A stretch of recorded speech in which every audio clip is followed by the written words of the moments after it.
Добар вечер, вие слушате Радио Канал 103. Ова е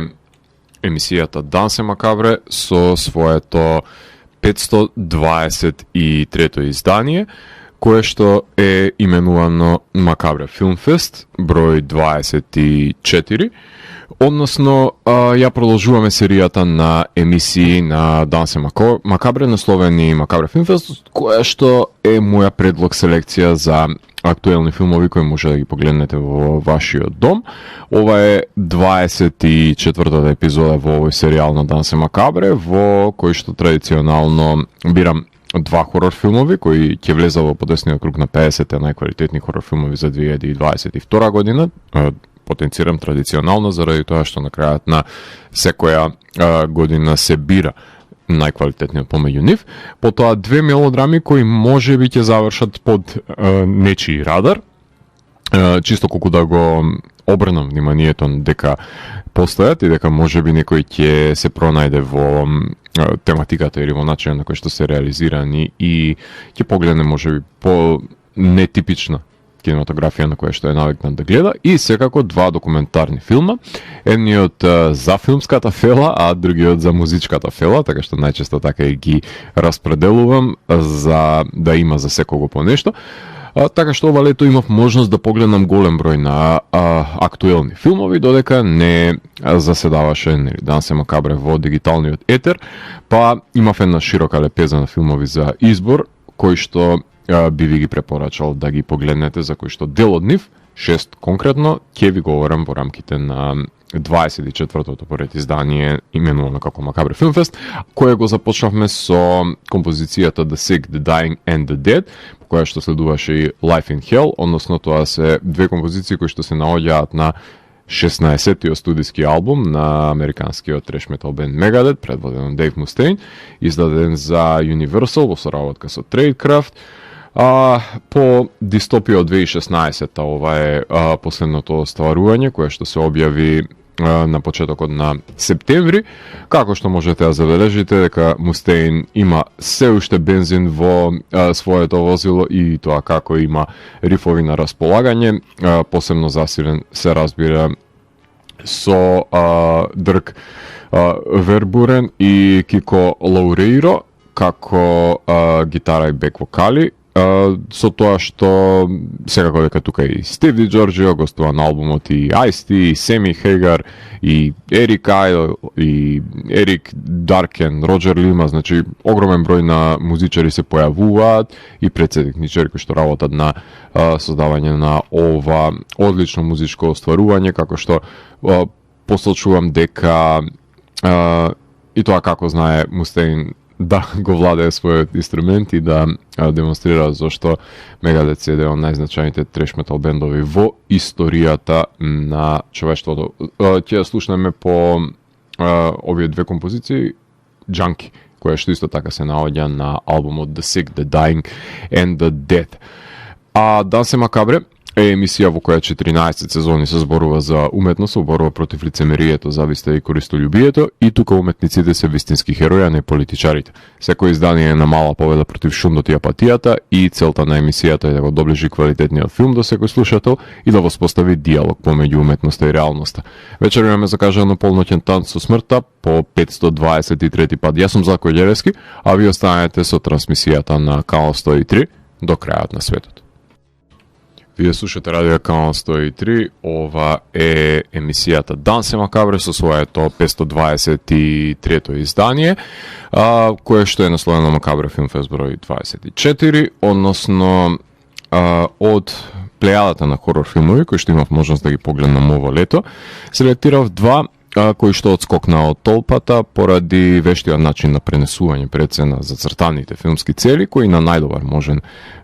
начин се достигнати пред се, во најдобра шанса може да ги погледнете, заради тоа што има проблематики кои што ги разработуваат на автентичен и својствен подвиг. Двата завршија на листата на 50 најквалитетни хорор филмови на годината, а започнуваме со хорор комедијата Glorious. Glorious е режисерско остварување на Ребека Маккендри, третиот нејзин долгометражен игран филм, односно по All the Creatures Were Stirring и Psycho Granny, со тоа што божиќен хорор филм беше All the Creatures Were Stirring, а Psycho Granny беше еден агресивен филм на Lifetime каналот. Во подготовка е на Elevator Game, таа е водителка на All the Colors of the Dark, претходно ја водеше подкаст емисијата Shockwaves, а претходно ја водеше Killer POV, што значи дека јас цела деценија, секоја недела слушам по една епизода што Ребека Елрек и нивното друштво ја прават, говорејќи за квалитетите кои што ги поседува хорор жанрот, низ нивна призма се разбира, и ме радува тоа што одлучи незиниот хорор докторат да го стави во функција и овој пат во рамки на една хорор комедија да сними филм во кој што Вес, глумен од Райан Квантон, него го знаете од True Blood, кој по раскинувањето со неговата девојка завршува во еден тоалет на бензинска станица насред никаде и ќе согледа дека нема да може да излезе од него, а во него да се криело битие, за кое што го има позајмено глас од J.K. Симонс, кое што доаѓа од друга димензија и токму него сака да го сретне. Многу добро, знаете дека невозможно е да се адаптира Ловкрафт во убедлива филмска верзија, затоа што кога ќе дојде време да се прикажат непоемливите чудовишта, се нема буџет и на ништо не изгледаат кликаниците, но кога е во прашање па хумореска, која што е под влијание на Свети Ловкрафт, тука и возможно е да се изигра на некој си поинтересен начин, со оглед на тоа што пипалата на космичките ѕверови може и да се зацкриени зад свој виден глори хол. Ребека многу добро знае да ги искористи лимитациите на снимање во една локација во ковид пандемијата, а цел филм паѓа на грбот на главниот лик Вес и дискурсот кој што го води зад затворената врата на тоалетот, кај што се крие нели прастариот бог, односно The Old Ones, така што со постојаната ведрина и мистерија на самото сценарио на Тод, на Джошуа и на сопругот на Ребека Девид, со пропратна халуцинација со едно джиновско мече и израстоци на сите страни, ќе може да уживате во оваа експресна хорор комедија, сервирана на стриминг каналот наменет исклучиво за хорор фановите се извинувам, односно Shudder, а претходно беше прикажан на еден од најзначајните жанровски филмски фестивали, Fantasia. Така што, мислам дека Ребека најде убава формула за пристапување на дело кое е инспирирано пред се од творбите на Ловкрафт, но не се базира на неговите пишувања, а надприродните агенции секогаш ќе бидат присутни во незините дела, со оглед на тоа што незиниот сопруг е тврдокорен љубител на D&D, може да очекувате и повеќе монструми со кои што тие би комуницирале од другата страна на поимањето. Играта со интензивните светла ги долови DOP, односно директора на фотографија на филмот Дейвид Метјус, кој што е исто така и снимател на Jacob's Wife, каде што нијансите на магента кои што продираат во тоалетот се надоврзуваат па и на бојата на Ловкрафтовскиот филм на Ричард Стенли, односно неговата адаптација на Лавкрафт, се извинувам, а пресвртот на делото и тоа како е на место, со оглед на тоа што Рајан со неговиот изглед и глума, мислам дека и тоа како е способен да го крие до крајот на делото. Љубителите на хорор комедијата не смеат да го пропуштат овој филм. А во продолжение ќе слушнеме најавата за I Came By. I Came By е режисерско остварување на Баба Канвари, неговиот трет долгометражен игран филм по одличните Under the Shadow и Wounds, за кој што сум ви говорил во рамките на оваа емисија. Според мене има постигнато еден хетрик на филмови, згоре на тоа имаше една опасна епизода во ТВ серијата Monsterland, за која што ви говорев во другата моја емисија ТВ 103, а новиот филм му го предводат артисти на графити, кои што обиваат во домот на богатите, кои ги уживаат погодностите на богатството и прикажуваат погрешна слика во јавноста за себе си, криејќи ја пред се трулоста приватно. Овие млади итерации на Бенкси прават и дополнителен криминоген чин со тоа што нели убиваат во домовите, но кога ќе завршат во домот на погрешен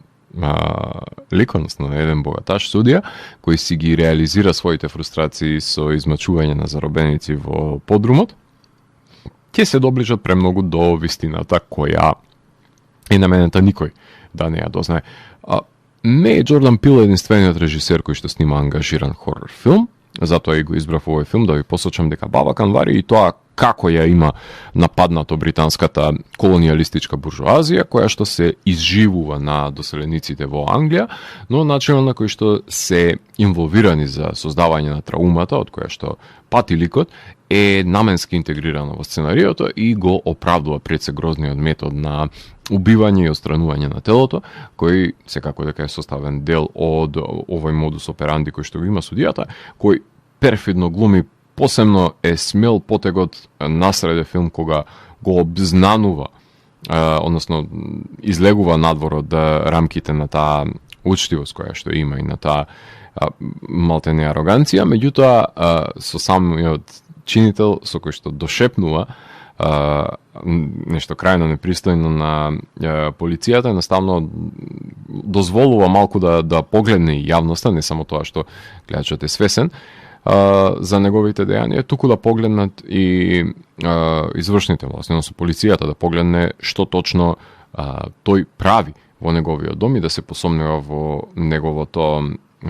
незаконско однесување, што уште еднаш посочуваме многу смел потек заради тоа што тука веќе картите се отвораат, а веќе е средина на филм, така што ризикот сметам дека се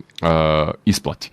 За жал, овој одличен модерен хорор филм падна под секој можен радар, затоа што беше објавен на Netflix, кај што се изгуби во шумата на содржина на овој стример и можеби ќе беше потребно да циркулира претходно на жанровските филмски фестивали за да се дигне некоја си позитивна фама за филмот. Меѓутоа со вакво фрлање на стримерот, мислам дека се загуби во обучавата на медиокритетот кој што владее таму, затоа што секој гледач кој отпосле дознава дека Анвари го снимал филмот, да би знаел дека е негов и тоа како би сакал да го погледне, затоа што тоа име веќе означува квалитет на сцената на хорор филмови со мали буџети. Снимателот на Misery Porn Possum, односно Кит Фрейзер го естетизираше заробеништвото во домот на судијата. Листата на 50 најквалитетни хорор филмови за оваа година досега брои кај мене 25 наслови, што значи дека за овие 3 месеци кои што преостануваат треба да бидат пополнети преостанатите 25 места. Јас би преферирал тие да бидат заземени од филмови кои што имаат осмици. Ако не имам можност, тогаш да ставам осмици на оваа листа, плејада на седмици ќе го заземат нивното место, а во некое наредно издание се надевам дека ќе можем да говорам за одличните Resurrection или Fall, кој исто така ова лето зазедува место на листата. Би ви препорачал да ја погледнете секако и Margot, Who Invited Them, The Immaculate Room, Nope, Day Shift, Earwig, Into the Deep и Prey. Така што мислам дека тоа беа значајни филмови кои што се појавија ова лето и кои што бележат квалитетите на самиот хорор жанр. А во продолжение ќе слушнеме композиции кои што се наоѓаат на албумот Darker Still, односно станува збор за седмото студиско издание на австралијанскиот металкор бенд Parkway Drive, кое што е издадено за Resist, односно во соработка со Epitaph Records. Epitaph си ги чува нивните херои. Пред Darker Still 3 години претходно беше Reverence издадено од страна на одличните Parkway Drive, така што уште еден моќен албум кој моментално, ако не се лажам, се на турнеја со Lorna Shore и While She Sleeps, така што и тоа како се активни во самата сцена. На почетокот на изборот кој што го направив од овој албум, ќе ги слушнеме Ground Zero, Like Napalm и доколку имаме време ќе ги слушнеме моќните Glitch и Soul Bleach. Пред се ќе би завршиле со прегледот на нивниот албум Darker Still со оваа композиција. Така што продолжение ги слушаме, го слушаме металкор бендот со кој што има влијанија од new metal бендовите и од бендовите од метал бендовите од 2000-тите години, така што во продолжение следуваат одличните Parkway Drive. Вие слушате Радио Канал 103, ова е емисијата Данси Макабре со своето 523-то издание, именувано како Макабре Film Fest број 24, односно ревија на филмови која што може да си организирате во удобноста на вашиот дом. А од селекцијата на мелодрами, кои најчесто поминуваат под сечи радар, ќе издвојам една интензивна холивудска потера, но и една семејна полска драма за дете со талент за музицирање. Но да започнаме со најтаза филмот за денес, односно со Emily the Criminal. Emily the Criminal е режисерско остварување на Џон Петон Форд, односно негов прв долгометражен игран филм по краткиот филм Петрол. Во Emily The Criminal е предводен од протагонистката која што ја глуми Обри Плаза, односно Емили има студентски долгови до гуша и се обидува да најде начин пред се да ја обезбеди својата екзистенција и да ја подобри нејзината финансиска состојба, меѓутоа доставува храна и потребна е пред се поголема сума на пари за краток временски период, што па значи дека мора да преземе чекори за брзо збогатување, што од друга страна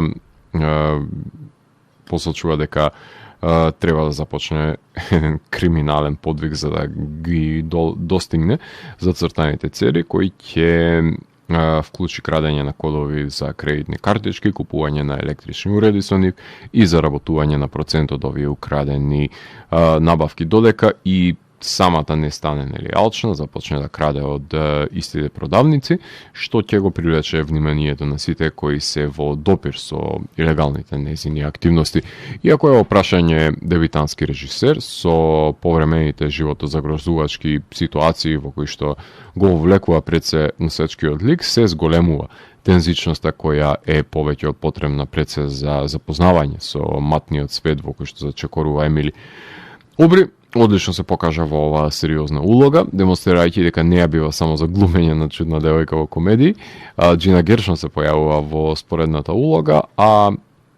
одличен е пароти кој што го воспоставува Обри со нејзиниот претпоставен Тео Роси како индоктринатор во криминогените кружоци. Ви говорев во оваа емисија дека Обри Плаза направи одличен избор со снимањето на филмот Black Bear, а со овој филм во кој камерата не се одлепува од неа, ќе се вброи во листата дека е уште еден соодветен избор за оживување на ново, впечатливо дело од нејзина страна. Филм кој што е снимен од страна на директор на фотографија Джеф Бирман. Филмот имаше својата премиера на Sundance, а потоа се прикажа во Сан Франциско, Сиднеј, Јерусалим и филмскиот фестивал во Мелбурн. Vertical и Roadside го дистрибуира овој филм, кој што представува тензичен трилер со здрава доза на социокритика, која е наменета за експлоатационите двигатели во рамки на корпоративната средина пред се, кај што под изговор на подучување се искористува стажантката во рок од 6 месеци без да добие ни еден денар, односно долар, што е своевидна слика и прилика за капиталистичката експлоатација на денешницата.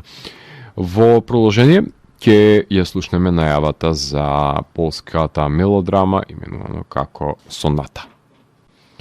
Соната е режисерско остварување на Бартош Блашке, Тоа е прв долгометражен игран филм, по кратките документарни филмови кои што ги има работено. Станува збор за филм за дете кое што е диагностицирано со аутизам, диагноза која што се покажува дека е погрешна затоа што неговата учителка ќе согледа дека го разбира пред се надворешниот свет, меѓутоа е глув. Со помош на модерната технологија и пред се медицината се зајакнува неговиот слух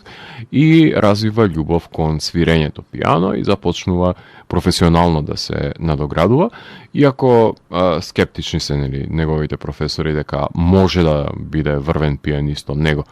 Полска мелодрама за штетата која што наметнатиот хендикеп може да ја предизвика во нечи живот, меѓутоа тоа е една од многуте животни препреки кои што Гжегош е подготвен да ги надмине, затоа што неговата љубов за музицирањето е чиста и ужива во совладување на, како што ќе напомене, најубавите композиции на светот, а при тоа е само едно момче кое што ќе помине низ coming of age тропите, низ кои што нужно е да се протне ликот во филмот, убедливо глумен од Михал Сикоски, се извинувам. Ако во нешто може да бидете сигурни, тоа е дека директор на фотографија Томаш Аугустинек ќе биде човекот кој е заложен да го кадрира овој филм на впечатлив начин, затоа што полската кинематографија не дозволува пропусти на визуелен план, затоа што има пребогата филмска историја, темел кој од секој модерен снимател бара визуелна подкованост да му даде прецена делото. Искрено видам, овој филм кој што пред 20 години би го начекал на филмските маратони на нашите телевизии и оваа филмска сага за момчето кое што сака да стане пијанист, со доволство ќе ја изгледав тогаш, но денес нема филмски маратони на нашите телевизии, барем јас колку што сум запознаен, така што ќе мора вие да си го прикажете во состојаниот дом. За жал беше прикажан исклучиво на полските филмски фестивали, барем колку јас што сум запознаен, например во Гдинија, Козалин и во Оффилм. Иако сметам дека е занемарен филм кој има своји квалитети кои што треба да се откријат и дефинитивно би требало да биде еден од филмовите кои што убаво би било да се погледне на некој од домашните филмски фестивали кои што негуваат артхаус филмови, а додека сме кај домашните филмски фестивали, имав можност да погледнам неколку филмови кои што беа прикажани на Скопје филм фестивал, кој што веќе ви напомена во оваа емисија дека се одвиваше во изминатите неколку недели. Ќе ги препорачам Official Competition и Falcon Lake од овој фестивал кој што се уште нема дигитална снимка од нив, така што затоа и не ги издвои во рамките на оваа емисија заради тоа што не би можеле по незиното слушање да ги пуштите во вашите домови, меѓутоа може да ги погледнете Babysitter, Girl Picture и Look Both Ways. Исто така, три филмови од три различни држави со три исклучително добро водени приказни, од кои што Babysitter е на урневесна комедија, Girl Picture е coming of age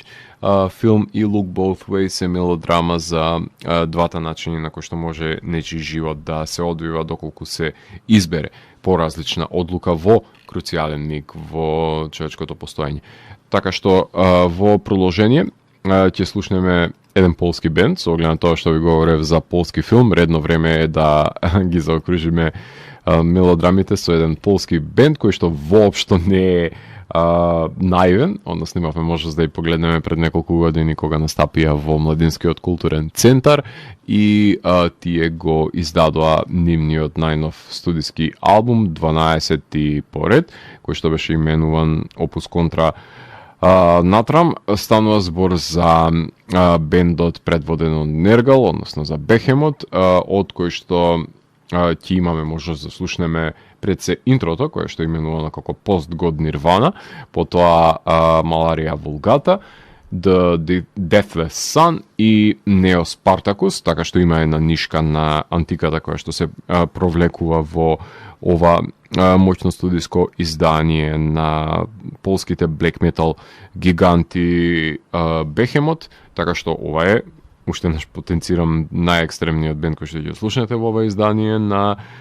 Дансе Макабре и потоа ќе ви говорам за два документарни филма кои што ги избавив за ова издание на емисијата. Уживајте во мрачниот звук на Бехемот.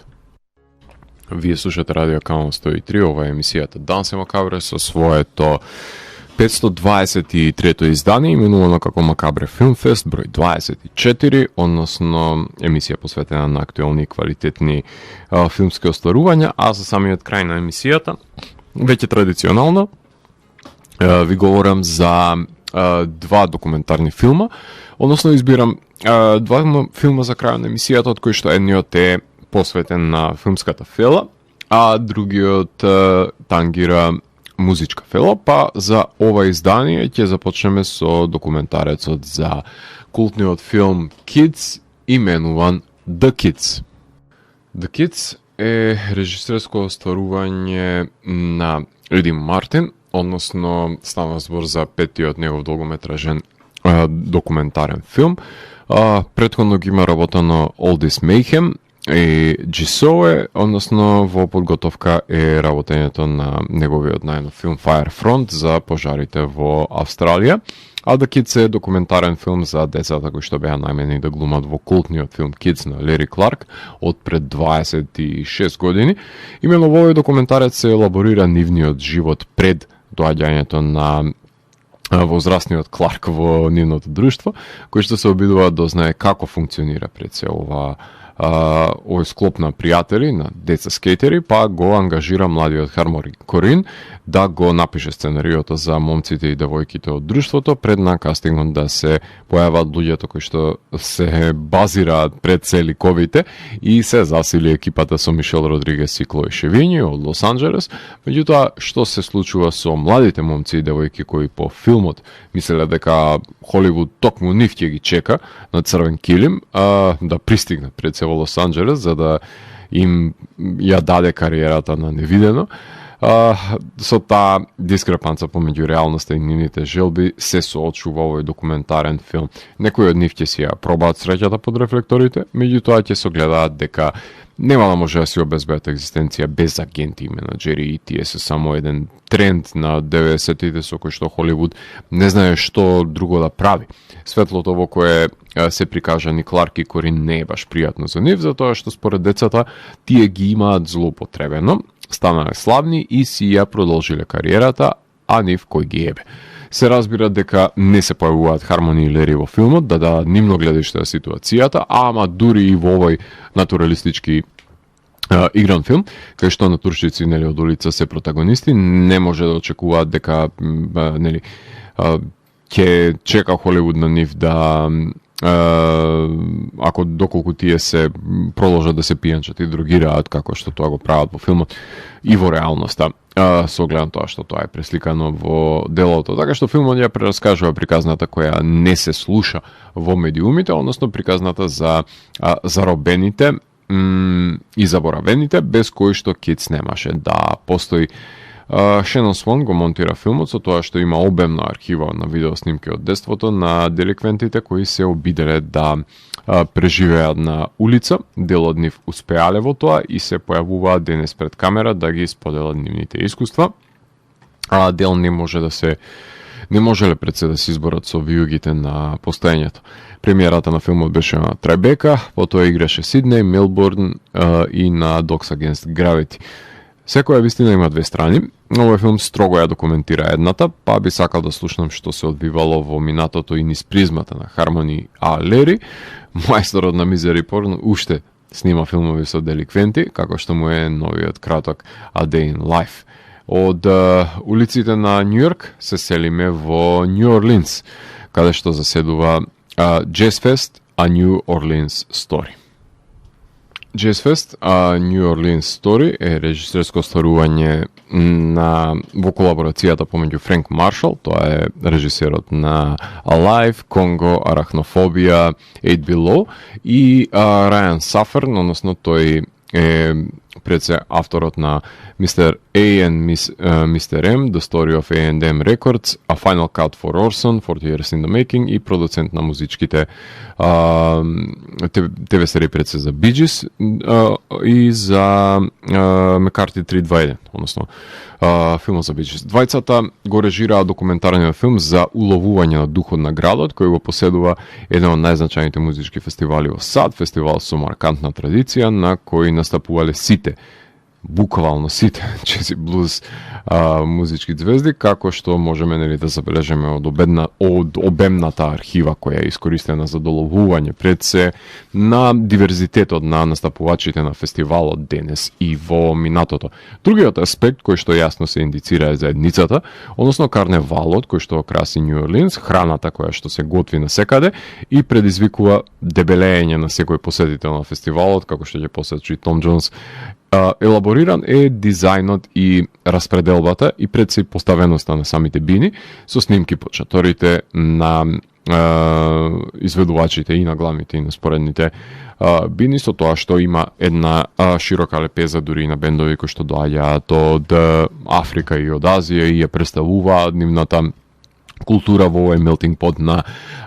звук кој што продира од сите страни на светот. Значи, од Earth, Wind and Fire до Samantha Fish сведочиме на разнолика плејада на музичари кои што доаѓаат на едно место пред десетици илјади посетители, уживајќи во нивната музика. Секако дека невозможно е да се заобиколи Катрина и потопот на градот, но и неговото подигнување од пламенот како нов феникс, кај што музиката ќе чини сокациите под и над вода за 14 се извинувам бини на кои што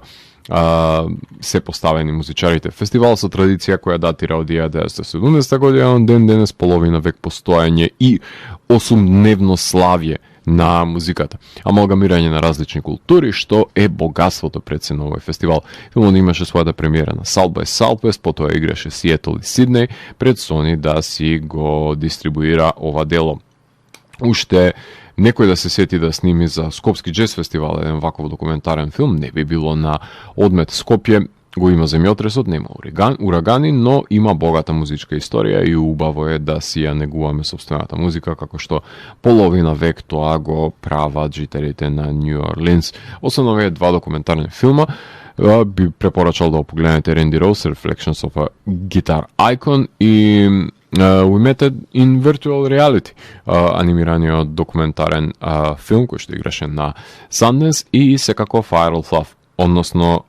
документарниот филм кој што имав можност да погледнам на новото издание на фестивалот на планинскиот филм Ехо,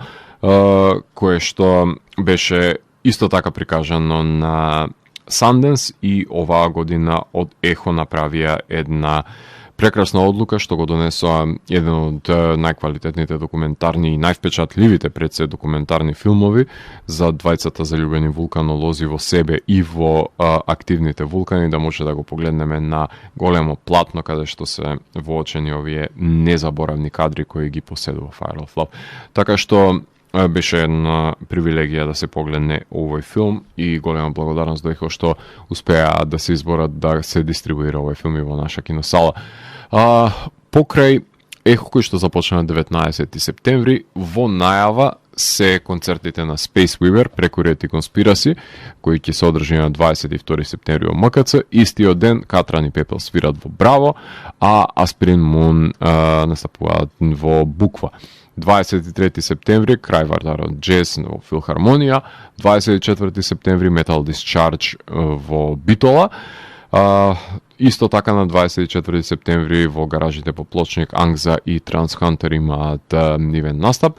25 септември од 10 наутро до крајот на денот на Шамак Синестетика под број 3. Исто така 25 септември вечерта во Филхармонија настапуваат Лилит. Мојата промоција на новата книга со интервјуа кои што се направени во Канал 103, именувано како Мастерклас, има своја промоција на 28 септември во 20 часот во Младинскиот културен центар.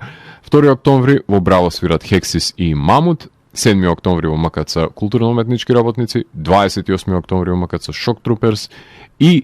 9 ноември на моја огромна задоволство и радост ќе може да погледнеме Киамоц, односно Thousand Moods во Младинскиот културен центар. Пред група ќе биде